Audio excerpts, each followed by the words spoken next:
আমার নবীর দুটি ভবিষ্যৎবাণী রয়েছে। একটি ভবিষ্যৎবাণী হলো গজওয়াতুল হিন্দ হবে, হিন্দুস্তান জুড়ে একটা লড়াই হবে, গোটা ভারতবর্ষ জুড়ে এক লড়াই হবে, গোটা ভারতবর্ষ জুড়ে এক লড়াই হবে।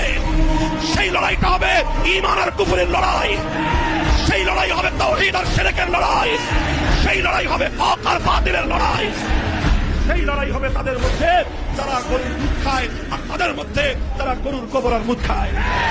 হিন্দুস্তান জুড়ে হক আর বাতিলের লড়াই হবে। সেই লড়াইয়ে মুসলমান যারা অংশগ্রহণ করবে তারা হবে সর্বশ্রেষ্ঠ শহীদ। সেই লড়াইয়ে যারা শাহাদাত বরণ করবে তারা হবে সর্বশ্রেষ্ঠ শহীদ।